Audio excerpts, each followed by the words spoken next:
जी, आप सभी को होई माता की आप सबको बहुत बहुत बधाई। आपके घर में भी होई माता आई होंगी और आप सब भी व्रत कर रहे होंगे। और जैसा कि आज होई अष्टमी का दिन है तो हम होई माता की पूजा करने शुरू कर रहे हैं।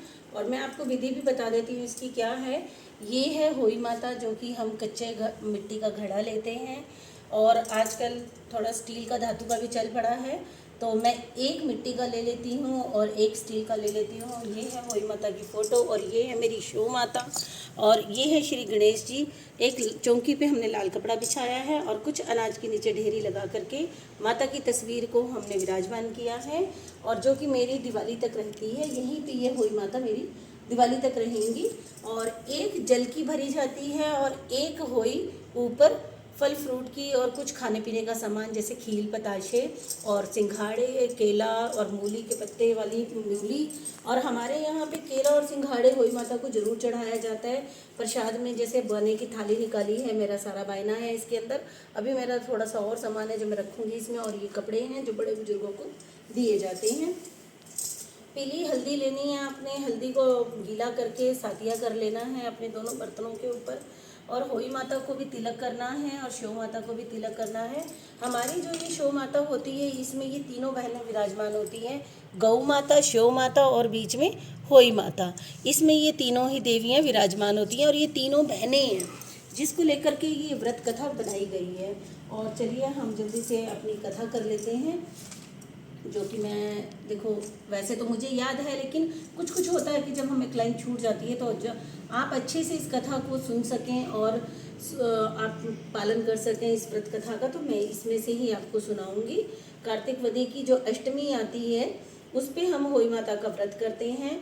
एक साहूकार था जिसके 7 बेटे थे, 7 बहुएं थी। दिवाली से पहले कार्तिक वदी अष्टमी को सातों बहुएं अपनी इकलौती ननद के साथ जंगल में खदान में मिट्टी खोद रही थी। वहाँ पर शव की मांद थी। और जैसा कि मैं आपको बताना भूल गई, मैंने तो हाथ में लिए हुए हैं थोड़े से दावल, चावल और दुर्वा आपने अपने हाथ में रखनी है। और दुर्वा और चावल हमने माँ अष्टमी होई माता के आगे भी चढ़ा देनी है। तो मिट्टी खोदते समय ननद के हाथ से स्याऊ का बच्चा मर गया। इस स्याऊ माता बहुत नाराज हो गई और बोली कि मैं तेरी कोख बांध दूंगी।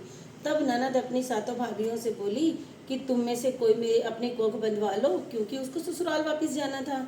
तो वो डरती अपनी भाभियों से प्रार्थना करने लगी। तब भाभियों ने अपनी कोख बंधवाने से मना कर दिया। अब भला ऐसा कार्य कौन करवाता?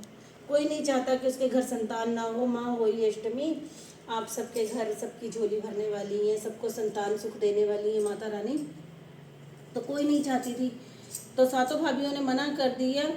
तो छोटी भाभी सोचने लगी कि अगर मैंने अपनी ननद की बात नहीं मानी तो मेरी तो सास नाराज हो जाएगी। छोटी भाभी बहुत भोली थी। ये सोचकर ननद के बदले में छोटी भाभी ने अपनी कोख बंधवा ली। अब इसके बाद उसको जो बच्चा होता वह 7 दिन का होकर मर जाता। एक दिन उसने पंडित को बुलाकर पूछा, ब्राह्मण मेरी संतान 7वें दिन क्यों चली जाती है? तो ब्राह्मण ने कहा कि तुम सुरई गाय की सेवा करो। सुरई गाय स्याऊ माता की भाईली है, वे तेरी कोख खुलवा देंगी जब तेरा बच्चा जिएगा। अब तुम बहुत सुबह जल्दी उठकर सुरई गाय के नीचे सफाई कराती हो। बहू गाय एक पैर से लंगड़ी थी। गौ माता बोली कि हर रोज उठकर मेरी कौन सेवा करता है, आज मैं देखूंगी। गौ माता खूब सवेरे उठी, क्या देखती है साहूकार के बेटे की बहू उसके नीचे साफ सफाई कर रही है। गौ माता उससे बोली क्या मांगती है? साहूकार की बहू बोली, स्याऊ माता तुम्हारी बहन है, भाईली है, उसने मेरी कोख बांधी हुई है, सो मेरी कोख खुलवा दो। गौ माता ने कहा अच्छा। अब तो गौ माता समुद्र पार साहूकार की बहू को अपनी बहन के पास ले चली। रास्ते में बहुत कड़ी धूप थी, सो वह दोनों एक पेड़ के नीचे बैठ गई। थोड़ी देर में एक सांप आया। उसी पेड़ पर गरुड़ पंखनी का एक बच्चा था, उसको डसने लगा। तब साहूकार की बहू ने सांप को मारकर ढाल के नीचे दबा दिया और बच्चों को बचा लिया। थोड़ी देर में गरुड़ पंखनी आई तो वहां खून देखकर साहूकार की बहू को चोंच मारने लगी। तब साहूकार की बहू बोली, मैंने तेरे बच्चे को नहीं मारा, बल्कि सांप तेरे बच्चे के पास आ रहा था तो मैंने उसको बचाकर उसकी रक्षा की है। ये सुनकर गरुड़ पंखनी बोली, मांग, तू क्या मांगती है? वो बोली, 7 समुंदर पार साहू माता रहती है और वो वहाँ तक हमारा पहुँचना बहुत मुश्किल है, तो तू हमें उसके पास पहुँचा दे। तब गरुड़ पंखनी ने दोनों को अपनी पीठ पर बैठाकर स्याऊ माता के पास पहुंचा दिया। स्याऊ माता उनको देखकर बोली कि आ बहन, बहुत दिनों में आई है। फिर कहने लगी, बहन मेरे सिर में जुएं पड़ गई है। अब सुरई के कहने पर साहूकार की बहू ने उसकी सारी जुएं निकाल दी। इस पर स्याऊ माता प्रसन्न होकर बोली कि तुमने मेरे सिर में बहुत सिलाई घेरी, इसलिए तेरे 7 बेटे और 7 बहुएं होंगी और तू अपने घर चली जा।